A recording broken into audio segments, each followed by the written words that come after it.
सुखदेव जी संपूर्ण ब्रह्मांड का वर्णन कर रहे हैं। पहले तो द्वीपों का वर्णन किया, अब उन द्वीपों के मध्य में एक विशाल पर्वत है जिसका नाम लोकालोक पर्वत है। ये पृथ्वी के सब और सूर्य आदि के द्वारा प्रकाशित और अप्रकाशित प्रदेशों के बीच में उनका विभाग करने के लिए ये विराजमान लोकालोक पर्वत। सूर्य भगवान जैसे जैसे इस चक्कर लगाते हैं इस पर्वत का, तो जिधर होते हैं उधर दिन होता है और पीछे रात होती है। मेरु पर्वत से लेकर मानसोत्तर पर्वत तक जितना अंतर है उसके बीच में शुद्धोदक समुद्र है, शरबत का समुद्र। पीछे सुनाया गया था घी का, मदिरा का, दूध का, दही का, ऐसे पर समुद्र। यहां शुद्धोदक जो अपने यहां है वो क्षार नमक का। मेरु पर्वत से मानसोत्तर पर्वत तक शुद्धोदक समुद्र, बहुत ही पवित्र और मीठा जल, शरबत की तरह। उसके आगे जो भूमि है वो स्वर्णमयी भूमि है। वहां कोई वस्तु गिरेगी तत्काल अंतर्ध्यान हो जाएगी, इसलिए वहां कोई मनुष्य नहीं जा सकता, सिर्फ अंतर्ध्यान शक्ति संपन्न सिद्ध या देवता जा सकते हैं। यही मृत्युलोक में ही है लोकालोक पर्वत। उसके आगे की भूमि स्वर्णिम है, सोने की है। वहां कोई वस्तु गिरे तो तत्काल अंतर्ध्यान हो जाएगी, वस्तु नहीं दिखाई देगी। वहां कोई व्यक्ति नहीं जा सकता, केवल अंतर्ध्यान शक्ति संपन्न देवता जा सकते हैं या सिद्ध जा सकते हैं। लोकालोक पर्वत सूर्य आदि से प्रकाशित और अप्रकाशित भूभागों का बीच है। त्रिलोकी में यह सीमा स्थापित की गई है लोकालोक पर्वत की। इतना ऊंचा और लंबा है कि इसका ऊपरी भाग ध्रुवलोक को स्पर्श करता है। लोकालोक पर्वत का ध्रुव पर्यंत समस्त ज्योतिर्मंडल की किरणें प्रकाशित होती हुई हैं। तो एक ओर जब प्रकाश होगा तो दूसरी ओर अंधकार। सूर्य कभी अस्त नहीं होते, भगवान सूर्य कभी अस्त नहीं होते। प्रमाण, लक्षण, स्थिति के अनुसार ये हमने भूमंडल का वर्णन किया। ये 50 करोड़ योजन का है भूमंडल। जहां पृथ्वी है ये मिट्टी की, जिसमें मनुष्य, पशु, पक्षी सब रहते हैं, ये 50 करोड़ योजन। एक योजन का मतलब 4 करोड़, 50 करोड़ तो 5 को हाँ 200 करोड़। 50 करोड़ का मतलब 200 करोड़ कोस। ये पूरी भूमि है जिसमें मनुष्य वास करते हैं। 12.5 करोड़ योजन का लोकालोक पर्वत है बीच में जो है। उधर स्वर्णिम भूमि, इधर भूमि ये उपजाऊ। 4 दिग्गज ऋषभ, पुष्करचूड़, वामन, अपराजित, ये महान दिव्य गजराज चारों दिशाओं को रोके हुए विराजमान है।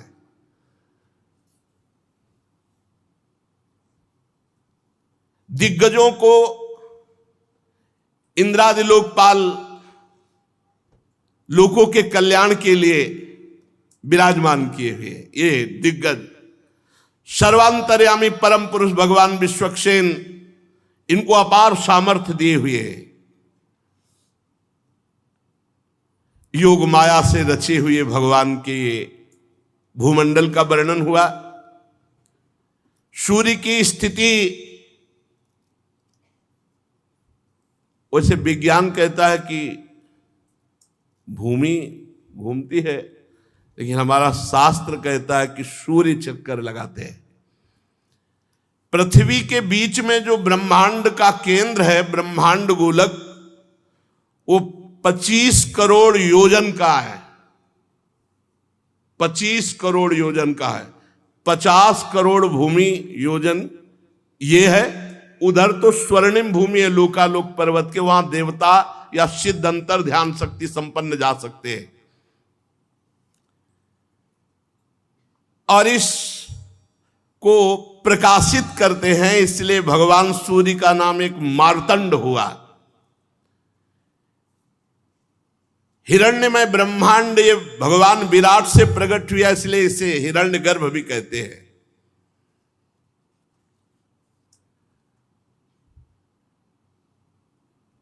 जितना हमने तुमको भूमंडल का विस्तार बताया, उससे दुगना अंतरिक्ष लोक है।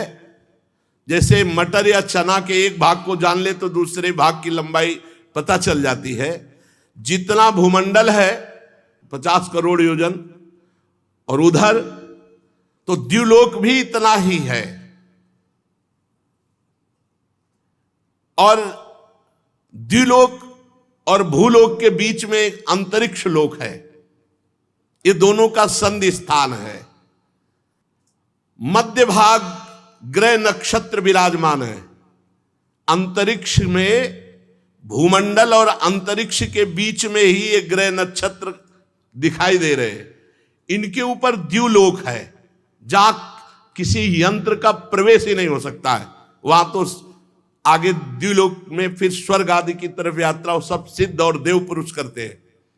अंतरिक्ष में कुछ सीमा तक ये यंत्र आदि जा सकते हैं। भगवान सूर्य उत्तरायण और दक्षिणायन इस गति से चलते हैं। मकर आदि राशियों में ऊंचे नीचे समान स्थानों में जाकर कभी दिन को बड़ा करते, कभी रात को बड़ा करते, कभी दिन को छोटा करते, कभी रात को छोटा करते हैं।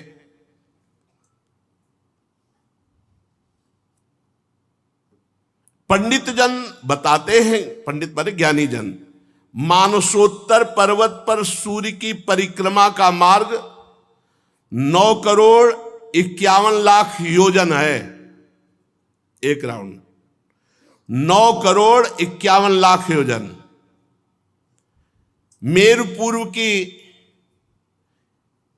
तरफ जब भगवान सूर्य जाते हैं तो देवराज इंद्र की जो देवधानी अमरावतीपुरी है उसको प्रकाशित करते हैं। उसके आगे जब दक्षिण की तरफ बढ़ते हैं तो यमराज की संयमिनीपुरी है। फिर जब पश्चिम की तरफ बढ़ते हैं तो वरुण जी की निम्लोचनी, और उत्तर की तरफ तो चंद्रमा की विभावरी। इन पुरियों को प्रकाशित करते हुए भगवान सूर्य आगे बढ़ते हैं तो सूर्योदय, मध्याह्न, सायंकाल, अर्धरात्रि, ये क्रम से होती रहती। भगवान सूर्य कभी अस्त नहीं होते, उनका निरंतर परिक्रमा चलती रहती भूमंडल की। भगवान सूर्य जब मेरु को बाएं ओर रख करके चलते हैं तो दिखाई देता है कि वो दाईं ओर चलने पर चलते वो बाईं ओर है। जिस समय भगवान सूर्य का उदय जहां होता है ठीक उसी समय कहीं अस्त दिखाई देता है। कहीं जहां भगवान सूर्य मध्याह्न के पसीना पसीना कर रहे हैं किसी को, तो उसी समय आराम से आधी रात को कोई सो रहा होता है। भूमंडल ही में देख लो, यही की बात कह रहे हैं। कभी सूर्य अस्त नहीं होते, कभी सूर्य उदय नहीं होता, वो तो निरंतर चल रहे हैं। लोकालोक पर्वत के कारण वो अस्त और उदय का ऐसा, लोक माने प्रकाशित, आलोक माने अंधकार, लोकालोक पर्वत, उसी के कारण ऐसा अनुभव होता है।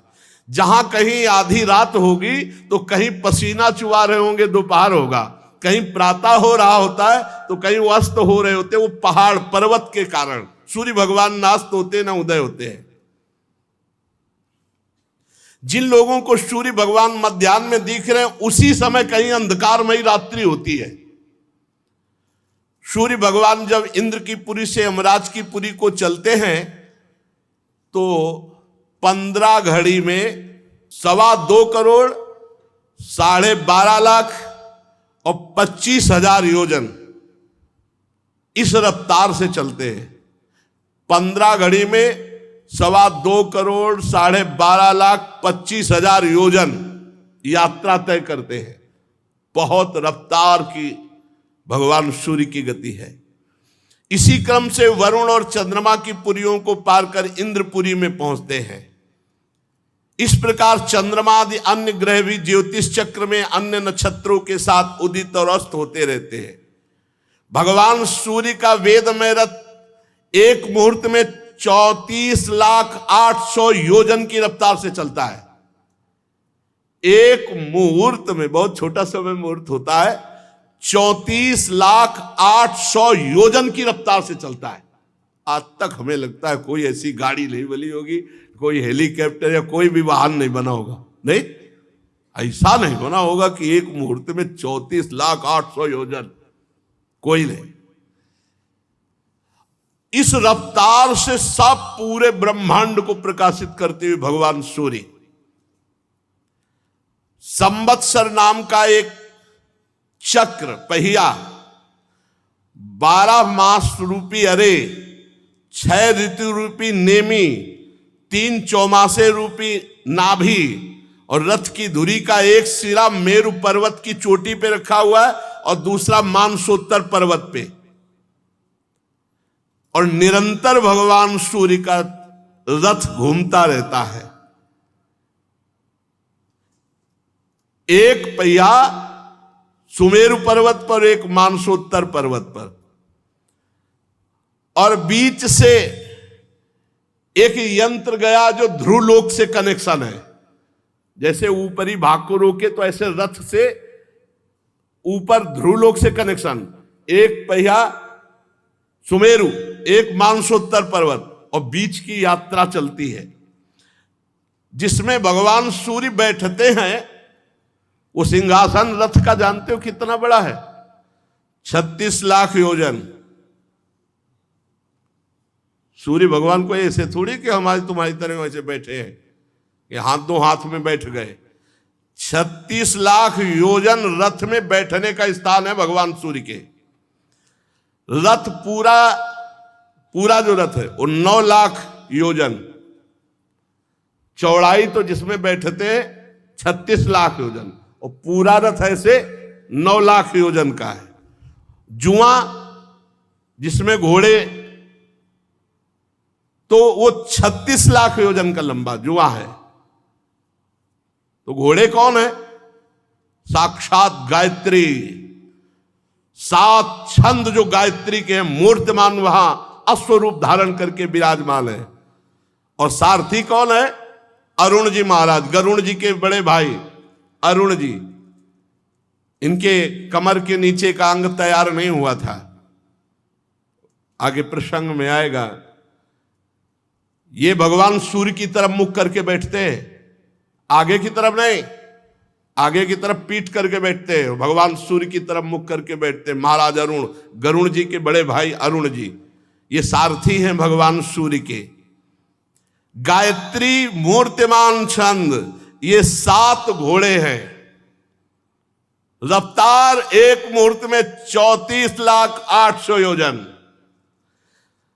भगवान सूर्य इस रथ पर विराजमान होकर भूमंडल को प्रकाशित करते हैं। सूर्य देव की तरफ ही मुंह करके अरुण देव उनके सारथी बैठते हैं। विश्व में दूसरा कोई सारथी नहीं इनके सिवा, कोई सारथी नहीं कि भगवान सूर्य के सामने बैठ जाए। अरुण देव ही महाराज है। माता की गलती के कारण नीचे के अंग तैयार नहीं हो पाए थे, आगे प्रसंग आएगा तो कहीं। और 60,000 ऋषि बाल खिल्ले ये स्तुति करते हुए चलते हैं। 60,000 बाल खिल्ले ऋषि ये भगवान सूर्य के रथ में भगवान सूर्य की स्तुति करते हुए चलते हैं।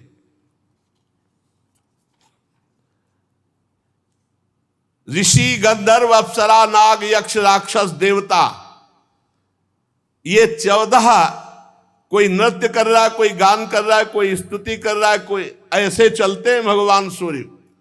जैसे भगवान सूर्य चल रहे तो गंधर्व गान कर रहे, अप्सरा नृत्य कर रही, ऋषि स्तुति कर रहे, ऐसे चलते हैं भगवान सूर्य। भगवान सूर्य भूमंडल में 9,51,00,000 योजन लंबे घेरे में से प्रत्येक क्षण में 2-2 हजार योजन की दूरी तय करते, प्रत्येक क्षण में।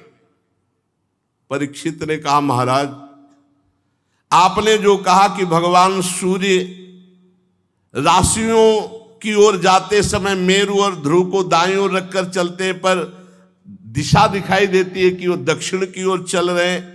समझ नहीं पाया आपका कहने का भाव। श्री सुखदेव जी महाराज कह रहे, कुम्हार के घूमते हुए चाक पर बैठ करके अगर चींटी देखे, चींटी चाक में बैठी हुई है और चाक घूम रही, तो चींटी विभिन्न स्थानों में दिखाई देगी, लेकिन बैठी एक ही जगह है, विभिन्न स्थानों में घूमने के कारण दिखाई देगी। इसी प्रकार नक्षत्र और राशि ये काल चक्र में पड़कर ध्रुव और मेरु को दाएं रखकर घूमने वाले सूर्य को ये स्थित दिखाई देते हैं। ग्रह नक्षत्र तारे तो लगता है सूर्य दाईं ओर चल रहे हैं, पर सूर्य दाईं ओर नहीं चल रहे, सूर्य बाईं ओर चल रहे हैं, वो ग्रह नक्षत्र वहीं विराजमान है, इसलिए ऐसा दिखाई देता है। ये आदि पुरुष भगवान नारायण का स्वरूप ही है सूर्य भगवान, साक्षात नारायण।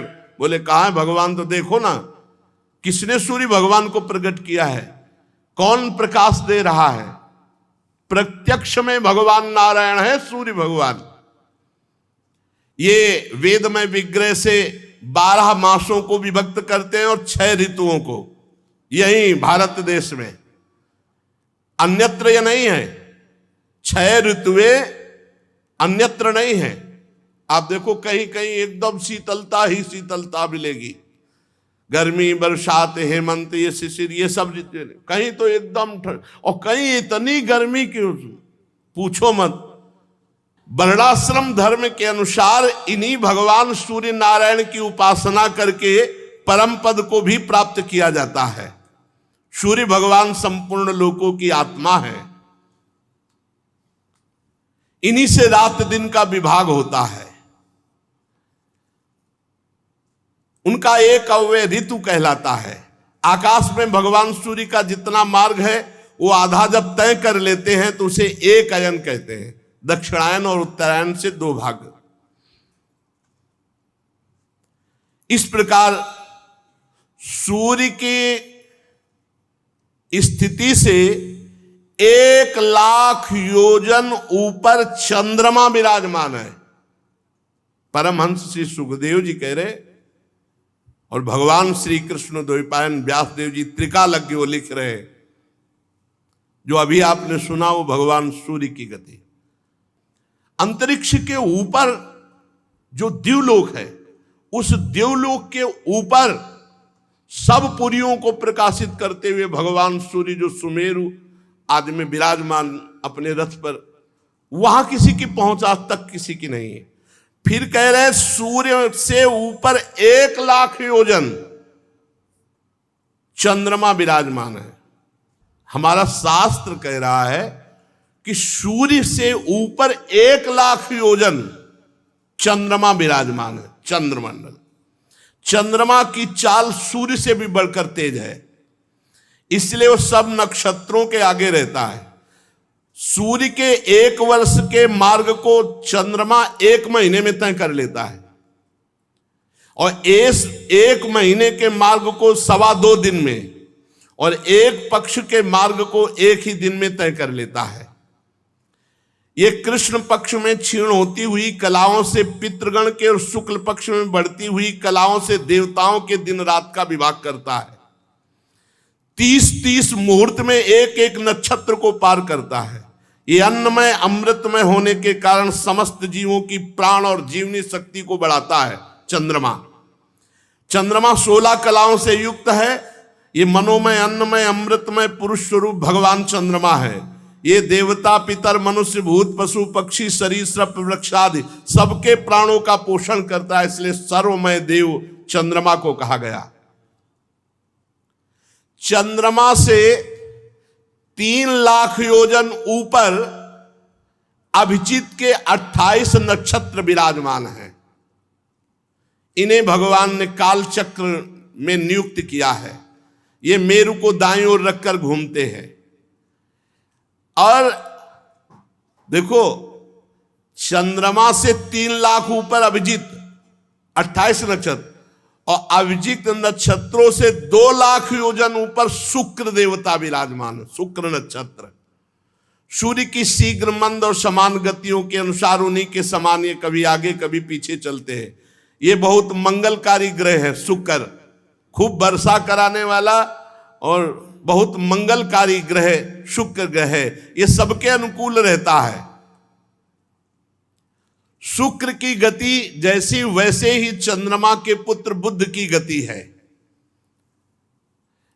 शुक्र से 2 लाख योजन ऊपर चंद्रमा का ये पुत्र बुध विराजमान है। ये भी मंगलकारी है, किंतु जब सूर्य की गति का उल्लंघन करके चलता है तब आंधी, बादल और सूखे की भय की सूचना देता है। बुध से 2 लाख योजन ऊपर मंगल ग्रह है।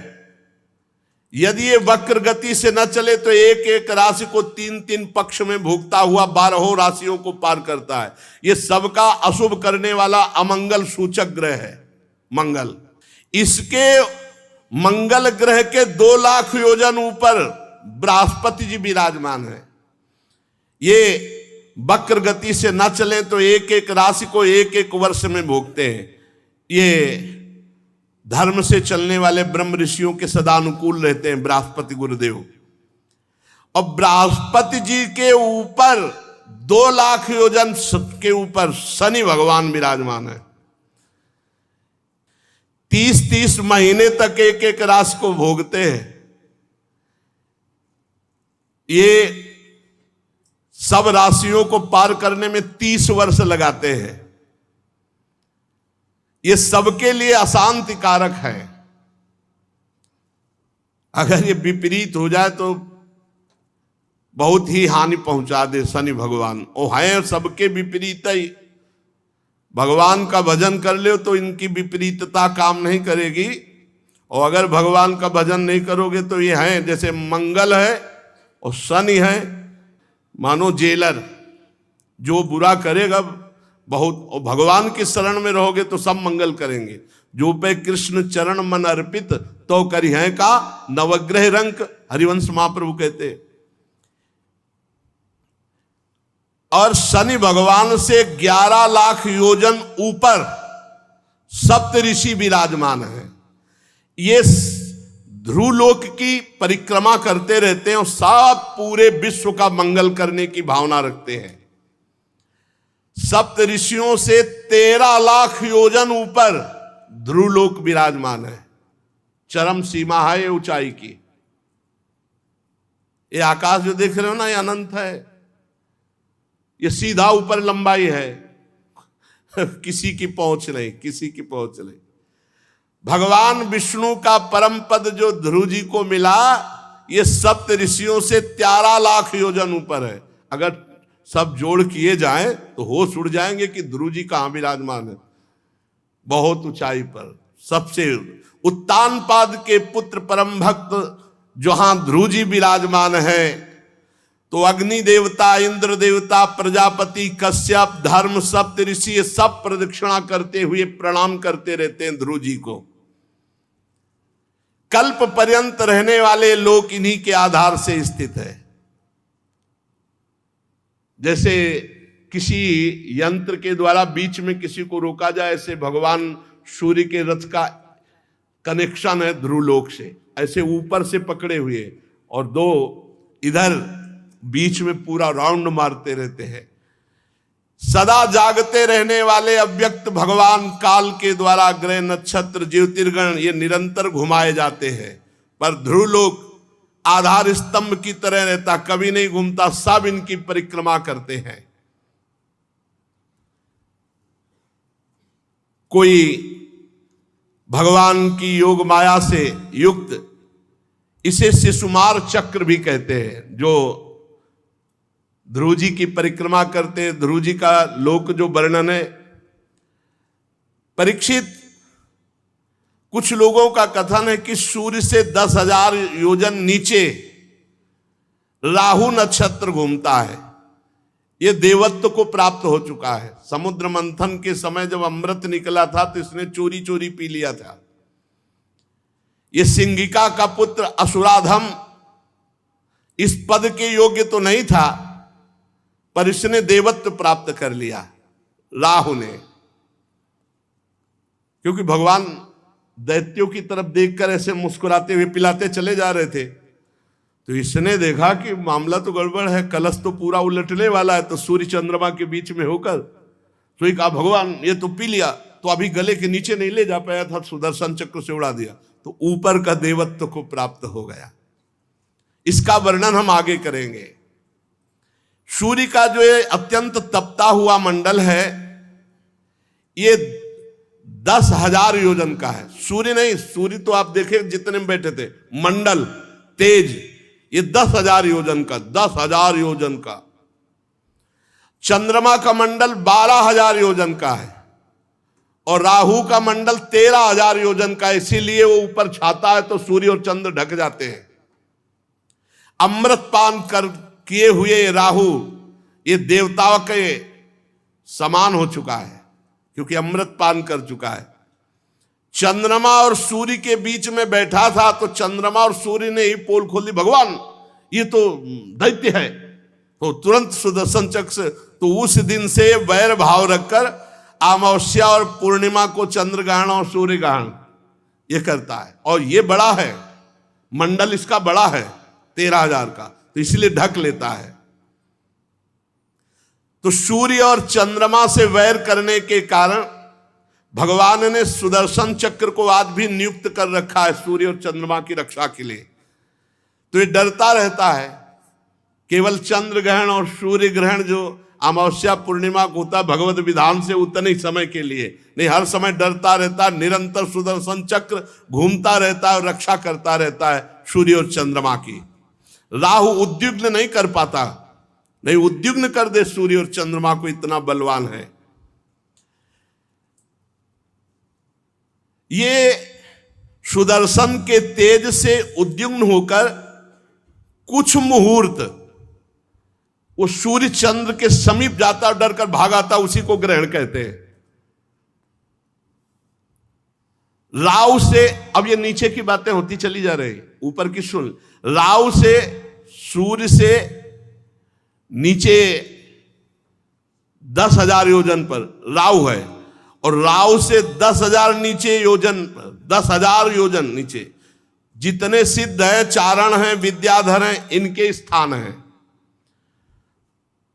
यहां वायु की गति जा सकती है और बादल दिखाई दे सकते हैं। यह अंतरिक्ष लोक है। अंतरिक्ष में यक्ष, राक्षस, पिशाच, प्रेत और भूत, इनका विहार स्थल है अंतरिक्ष लोक। उससे नीचे, अंतरिक्ष लोक से नीचे 100 योजन की बीच की दूरी है, जहां से पृथ्वी है।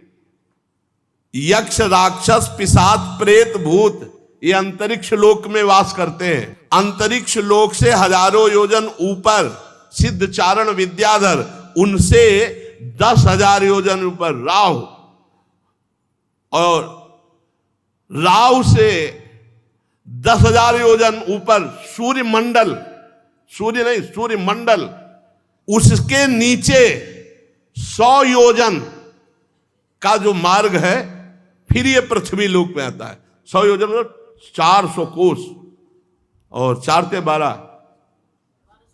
1200 किलोमीटर। जहां तक हंस, गिद्ध, बाज और गरुण ये उड़ सकते हैं, वहां से पृथ्वी की सीमा लागू होती है। उसके ऊपर अंतरिक्ष की सीमा रहती है। अगर अंतरिक्ष की सीमा में पहुंच जाए तो गुरुत्वाकर्षण बल और अंतरिक्ष के ऊपर वो बीच में हिलगा रहे। एक स्थिति ऐसी है जो ना पृथ्वी का आकर्षण नीचे का खत्म हो जाता है, ऊपर का आकर्षण ऊपर का बीच में, जैसे त्रिशंकु हिल गए, आज भी कहा जाता है त्रिशंकु, त्रिशंकु की तरह वहां पहुंच जाने पर नीचे नहीं आया जा सकता। उसके ऊपर भूत, प्रेत, पिशाच, राक्षस, ये अंतरिक्ष लोग। हंस, गिद्ध, बाज और गरुण आदि प्रधान प्रधान पक्षी जहां से वहीं तक पृथ्वी की सीमा है। पृथ्वी का विस्तार तो सुन ही चुके हैं, अब पृथ्वी के नीचे लोक हैं, इसके नीचे भी हैं। अतल लोक, वितल लोक, सुतल लोक, तलातल, महातल, रसातल, पाताल, ये नीचे के हैं। भूधरा समझो इनको। 14 भुवन का एक पूरा मकान समझो ब्रह्मांड, जिसे 7 ऊपर के और 7 नीचे के।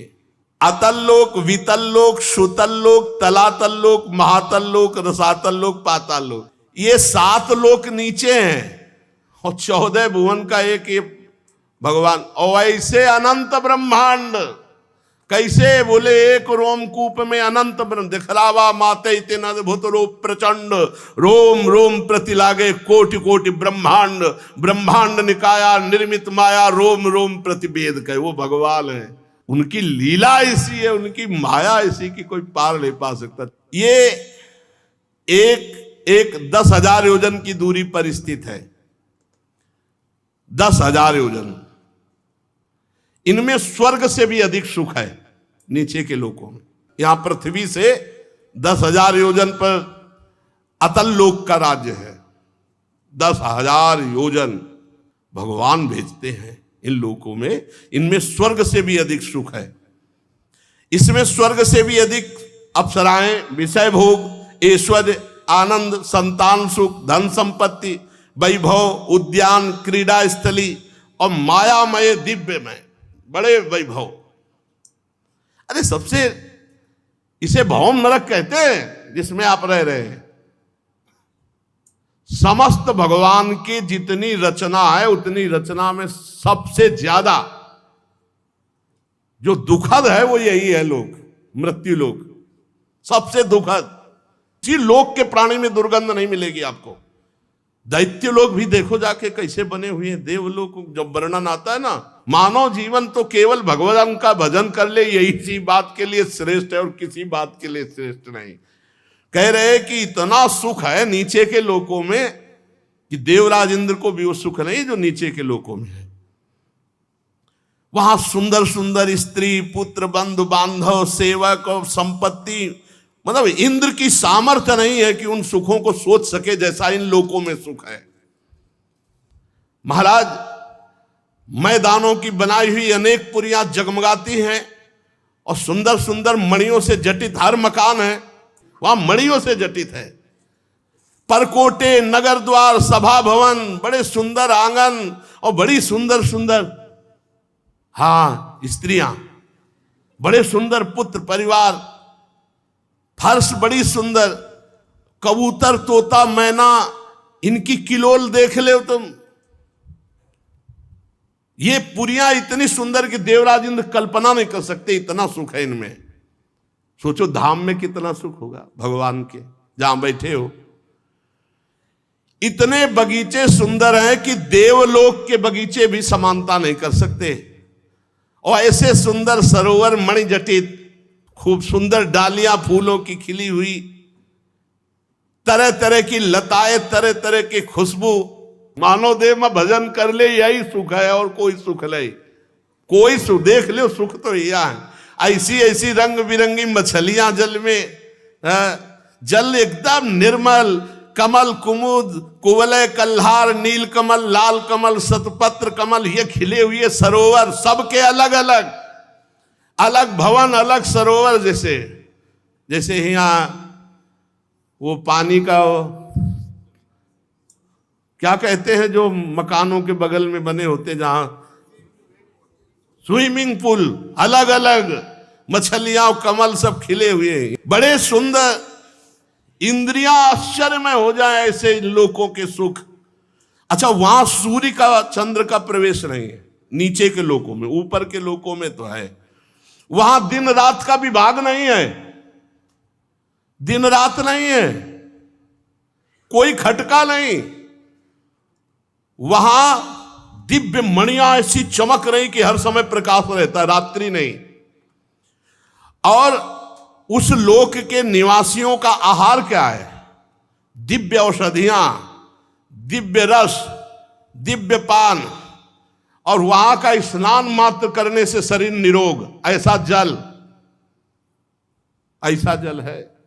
दिव्य वस्तुओं के सेवन से वहां किसी को मानसिक परेशानी नहीं, डिप्रेशन नहीं होता, किसी को मानसिक परेशानी नहीं, और शारीरिक रोग नहीं होता। इसलिए कोई अस्पताल नहीं, वहां कोई डॉक्टर नहीं। यार बढ़िया है, लेकिन इससे करोड़ों अनंत गुना सुख ब्रह्मलोक में है, और उससे अनंत गुना सुख श्रीधाम वृंदावन में, जहां हम आ चुके हैं प्रिया प्रीतम के साथ। ये क्या मछलियां, ये क्या, सब चिदानंद।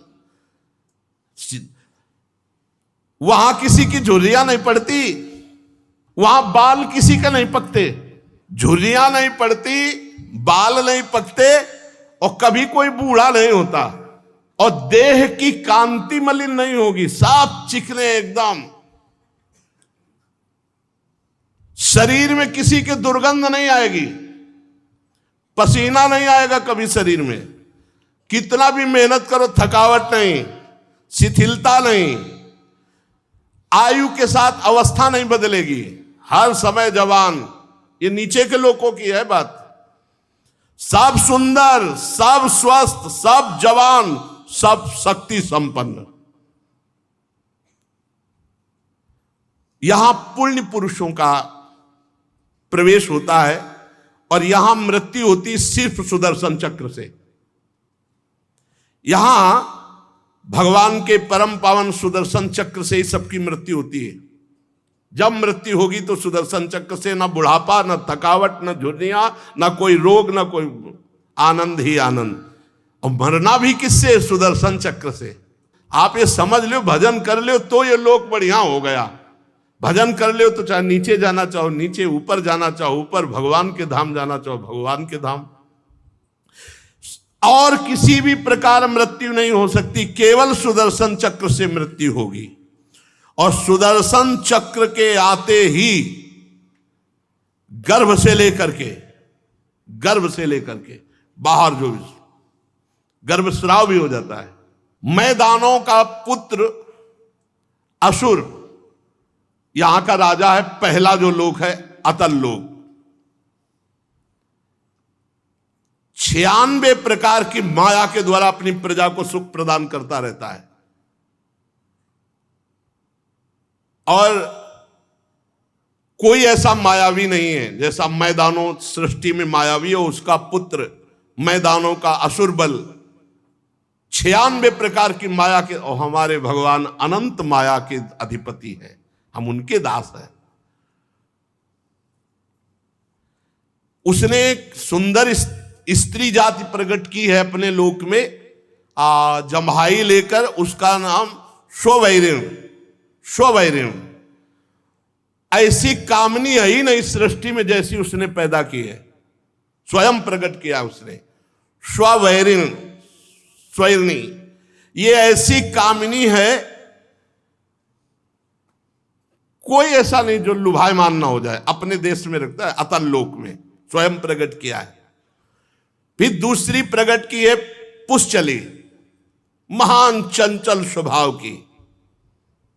तीसरी प्रकट की है कामिनी। 3 प्रकार की स्त्रियों के द्वारा उसने अपने इस अतल लोक को शोभायमान किया है। एक बहुत ही चंचल स्वभाव की कामाशक्त, जैसे स्वभाव के होते ऐसे, और एक महान कामिनी, और एक स्वैरिणी। जो स्वैरिणी है वो केवल अपने पति का ही आश्रय लिए रहती है, और जो 2 प्रकार की हैं वो पूरे नगर को, पूरे अतल लोक को अपने अधीन रखती हैं, ऐसी सुंदरियां। और वहां एक दिव्य आसव है जिसका नाम हाटक है। हाटक, ये हाटक रस ऐसा है कि जो पुरुष पी ले तो उसकी सामर्थ्य का पार नहीं है। तो ये जो वहां की रहने वाली मैदानों के द्वारा प्रकट की हुई स्त्रियां हैं, ये पहले पुरुष को हाटक रस पिलाती है। अब वो अपार बल से संपन्न, हाव भाव चितवन प्रेममयी मुस्कान प्रेमालाप आदि के द्वारा पूरे के पूरे लोक को अपने अधीन रखती हैं। हाटक रस पी करके वहां मदांध रहे लोग उनको 10-10 हजार हाथियों का बल प्राप्त होता है, 10,000 हाथियों का बल सब। पर ये सब भोग लोक हैं, इनमें भजन भगवान का नहीं है, इनमें साधना नहीं है। फिर अतल लोक के नीचे जो लोक हैं उनकी चर्चा आगे होगी, लेकिन लुभायमान मत होना, ये सब स्वप्न हैं, थोड़ा अच्छे स्वप्न हैं। और वृंदावन धाम, साकेत धाम, कैलाश धाम, वैकुंठ धाम, ये सब चिदानंद है, ये सत्य है। और ये असत्य जब प्रलय होगी ना तो ये सब ऊपर नीचे सब, सबसे नीचे वर्णन आएगा भगवान संकर्षण का। अनंत फणधारी भगवान शेष जिस समय छोड़